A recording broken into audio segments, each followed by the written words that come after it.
right, welcome back live from the concourse here today, everybody, and my friend Lee Bazeley. Welcome back, Lee. Thank you. Exciting game there Friday. It's pretty good. I was a little bit worried in I the was first few nervous minutes. coming in. Well, even before the game started, Connor and I were talking, of course, and I said, the Sioux makes me a little nervous because I know we had that big win, 12-1, and boy, oh boy, that must have been a long bus ride home. But then, they beat us. Yep. And then last week or so, it was a Wednesday night, and it was overtime and a shootout before we beat them. So when they were coming here, I don't know, did you feel that before the game? Or? I didn't know. After the weekend we came off of against London and Windsor. Well, that's true. This team is getting so good. It's gotten to the point now where I know that unless something really bad goes wrong, Sarnia's going to put up a good showing. And, I mean, if we can take Windsor out like that and humiliate London like the Sting did, yeah. I'm not worried about any team in this league right now. Oh, maybe it's just me then, apparently. I don't know. But then they dropped the puck, and for about the first 5 to 7 minutes or so, I was wondering, what team we were watching, because it hasn't been the Sarnia Sting team that we've been seeing these last few weeks, last couple of months. They struggled to get started, for sure, they right? Did. I mean, and the Sioux, of course, coming out, getting the first goal, and then that was like, oh, okay, what's going on here? And then, I don't know, what did you see out there? I kind of felt like the passing wasn't quite where it has been. It was kind of like nothing was where it has been that day. They were tripping over their own feet. They were coughing up the puck really bad over the Sioux, and just nothing was going right. But then, Sioux got that first goal, and I think that was the kick in the pants that they needed to kind of make them realize, oh, yeah, game has started. Sure, they've been playing 5 or 10 minutes of hockey at that point already, but I think whatever happened, once that puck went in the net and Sioux went up by 1 goal, that just turned it all around for the Sarnia, and then we saw them come back the way we're used to seeing them. And then, what did it end up being? 6-3, right? 6-3 was the final, yeah. It was, it was a worrisome start. If they would have kept up that pace for the whole game, we probably would have went down in a humiliating loss. Right. But they turned things around. Well, this is a point, too, where, obviously the Sarnia Sting have clinched their spot. Now they're really just playing for points and positioning. Mm-hmm. But then you look at somebody like the Sioux or even Kitchener here today, they really have nothing to lose. I kind of thought the Sioux would have been a little more aggressive because they tend to be more of an aggressive team. They can, yeah. But, I mean, they've been paying attention. It's like aggression doesn't work against the Sarnia Sting anymore. And we've had that conversation a few times. That's right. About, if you want to get rough with us, you want to get aggressive with us, we'll give it right back to you, and we're going to do it better. So there's not too many teams that can come into our rink and push us around like maybe they have been able to in the past. Yeah. We are a talented team. We're a fast team. We're a technical team. And when needs be, we are a rough team. Yeah.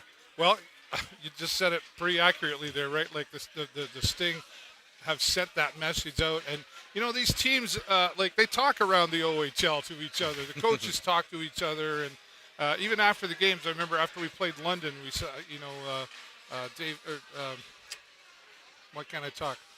Coach Hunter was here, right? And Alan Letang and Hunter were, in the restaurant after, hey, how's it going? Good game, that kind of stuff. Once that game's over. So, but they talk, right? And those kind of things, too, I'm sure come up in conversations all the time as to, wow, the Sting are doing this and Kitchener's doing this and that.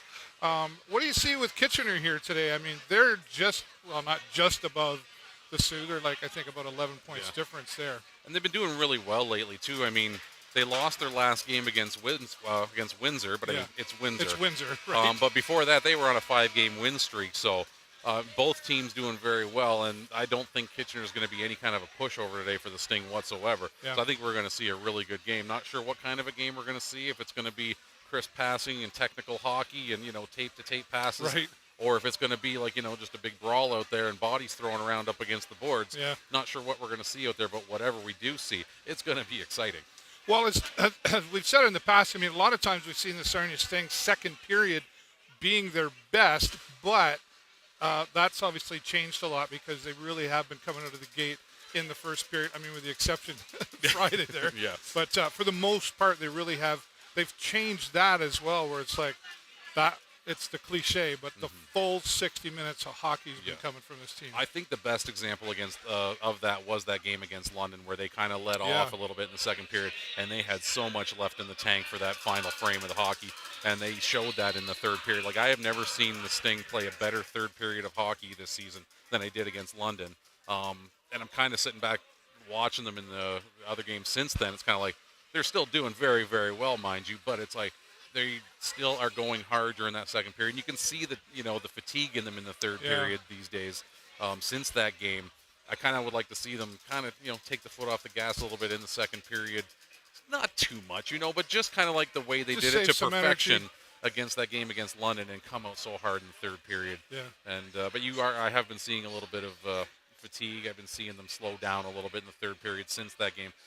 But, I mean, not enough to the point where it's like it's anything to be worried about like it was maybe at the beginning of the season. Yeah. And like all those times we have talked about how their second period has been their best. They are doing an amazing job for all three periods of hockey lately. And, It's been great hockey. Period. I'm so glad to be joining you this season doing this stuff. Yeah, now, right? You couldn't have picked a better time. I mean, it's unfortunate that under the circumstances what it is, but I mean, at the same time, Jay, we miss you, but thanks for doing this now. Yeah, right. Well, and we were both up there visiting our friend Jay Peckham yesterday, and he's still pushing through, so we're always rooting for you there, Jay. Interesting. Let's talk about Nick Strzika there. We had post-game press conference on Friday with him and Nolan Burke, and the conversation was pretty much like, how did you feel out there as far as the defense goes against when they finished up against the Sioux? And he was like, I thought they did really well. Do you agree with that, or do you think he's just being nice? No, I think they were doing really well. Like I said, right, the first few minutes, everything was kind of just a cluster, out there for a little bit. But, I mean, for the rest of the game, though, I thought they did a great job. They putting them into the puck. They had a very rough time getting the puck anywhere near the net, and the shots kind of showed that. Sioux did not have that many shots on net when the final buzzer sounded. No. So, I mean, it didn't start that way, but it was like, wow, okay. They got the first goal with only 3 shots on goal. I noticed that, too. It was kind of like, what is going on? There? And that was a great shot by whoever that was on the Sioux that did that shot. It was. There was, I mean, you can't take it away. You can't stop when it's good, anything it's like good. that. Like that puck was moving so fast, and it was up high on glove side. So, I mean, there was no way Nick Strzika could have stopped that. So yeah, well, and I was just back to Nick again.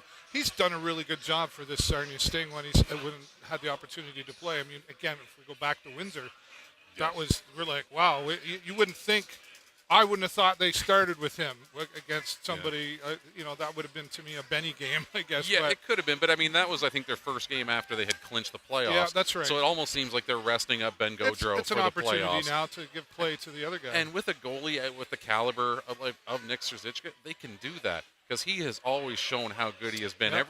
Every time he's been between the pipes this year, Nick Strzika has shown just how good of a goaltender he can be. Yeah. And we're very fortunate for our number 2 goalie to be as good as Nick Strzika is. Well, and I know him and Benny work really close together as well, right? They've established a relationship with each other, and so they're constantly guiding each other.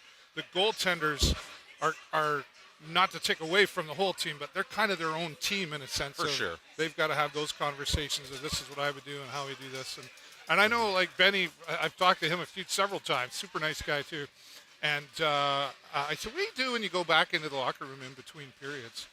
He's like, I don't just sit down there and rest. He takes balls in his hand and he throws them against the wall to keep his eye coordination going, and he's preparing to get ready for the next period that he's got to play. So, we've seen a lot of great things here. We're about 14 minutes away from Kitchener here tonight. Not tonight, this afternoon. What day is it? Sunday.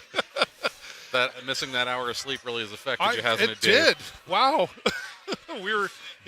I was like, oh, yeah, I got to go to a Sting game today. Nice crowd here, as it has been. It's really been nice to see the folks of Sarnia, the Sarnia community, coming out and really rallying for the Sarnia Sting in this good year that they have had. And people are really enjoying some good hockey here. For sure. It's been, like I said, as a longtime Sting fan, it's been this has been a season of all seasons for these guys. Like, it's they got a great core fan base. And then this year, with how good they've been doing, we've had a lot bigger Sarnia community coming out and supporting this team and being here at pretty much every game. I think the capacity crowds have been above 4,000 almost easily every single game for at least the last 2 months. So for sure. Great support coming from the Sarnia community. It gets loud in here, and boy, when the horn goes when there's a goal, you can really hear it. That was Jake Borey's invention. He's like, turn that up a little. Let's get that going.